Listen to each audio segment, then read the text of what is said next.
Hi, I hope everyone's having a great start to the week. I wanted to reach out to go over a couple of upcoming assignments with you as things are starting to get a little bit different and maybe more complicated.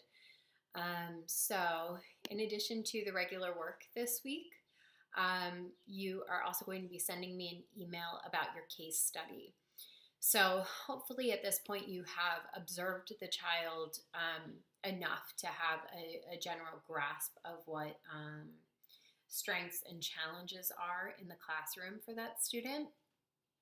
And then you're going to be putting together an instructional plan. So if you review the template for the case study, you'll see really what I'm looking for in terms of both the observation, but then also the instructional plan as well. So the instructional plan, just to clarify, I think I said this at the orientation, is different from a behavior intervention plan. You do that in another class. In this class, I'm really looking at an academic skill.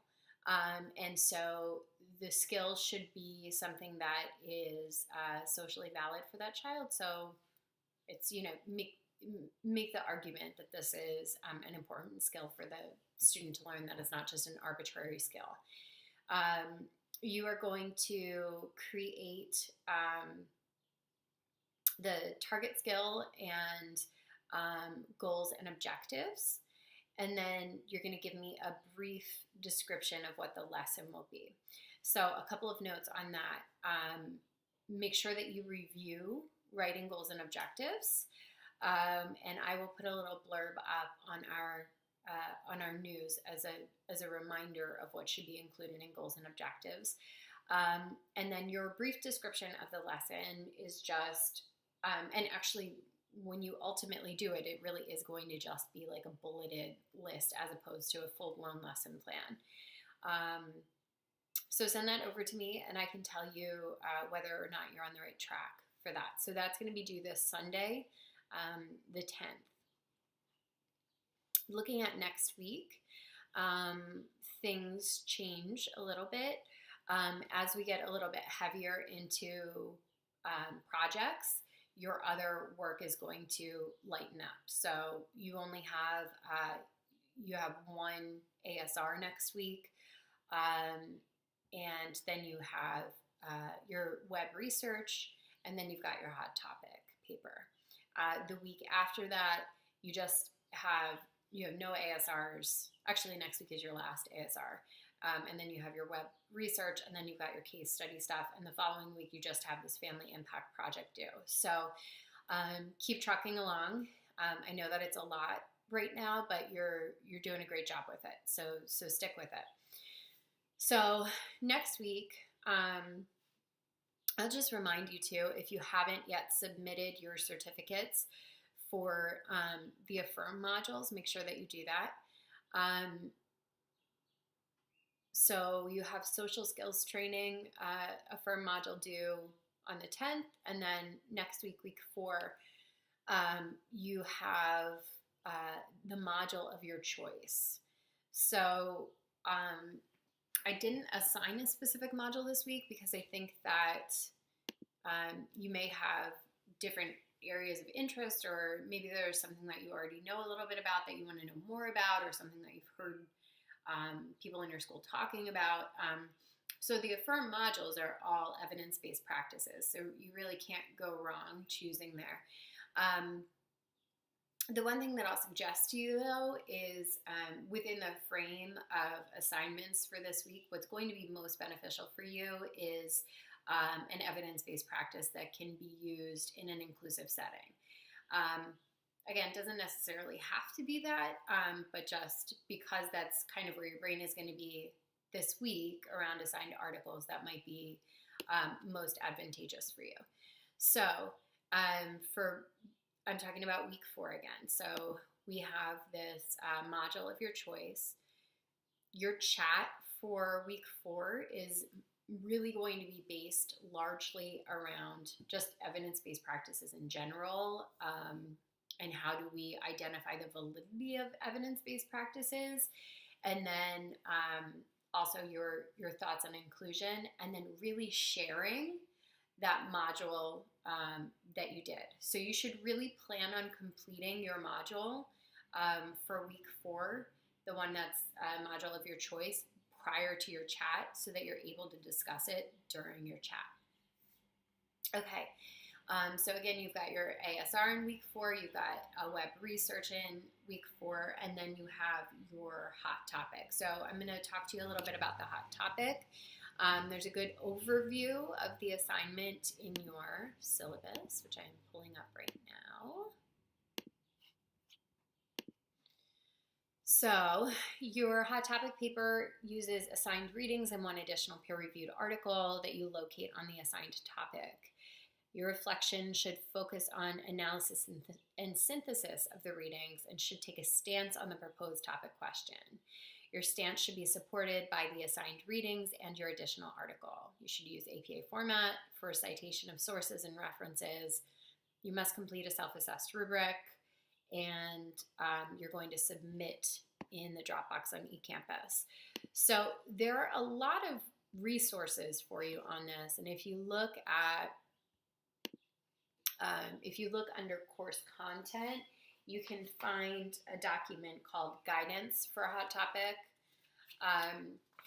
So I'm going to take a look at that now. So this paper poses 2 related questions, but distinct questions. So, should children with autism be included in the general education classroom? So the research that you do this week, and some of it is listed under Jigsawed articles, is going to either support that they should or deny that they should not be in inclusive settings in general education classrooms. So I want you to review that research, which means that you need to really go over all of those articles, whether they're being jigsawed or not, to come up with a thesis statement on that. So what do you think? Should they be included in the general education classroom? And this is really a yes or no question. This is not a how. Should they be included in the gen ed classroom? Yes. Why? No, why not? And the rest of that, after you make that one statement, is really going to be based on the research. Okay, so that's one chunk of this paper. And then the next chunk of the paper is, can a particular evidence-based practice support their learning in this environment? So from here, you can take in a lot of the information that you've reviewed. So you can consider that module. Now, obviously, you're not going to be able to just cite the module, so you're going to have to find that research on it. Some of it's going to be included in the articles that I've presented to you, but otherwise, that might be your additional article that you go and find. You go and find one peer-reviewed source, and maybe that's the topic of that peer-reviewed source is an evidence-based practice that can be used to support students with autism in the general education or inclusive classroom. So again, 2 distinct topics woven into this one paper. Make it clear that you're answering both of these topics, because one is why and one is how. Again, this should all be supported by research. You're using the articles that have been assigned for the week. You may find that you pull from articles from previous weeks, but really the ones that I want you to focus on are the ones that are assigned for this week around inclusion and evidence-based practices. So as I'm just looking through this, general suggestions on this guidance sheet here, like I said, you take a stance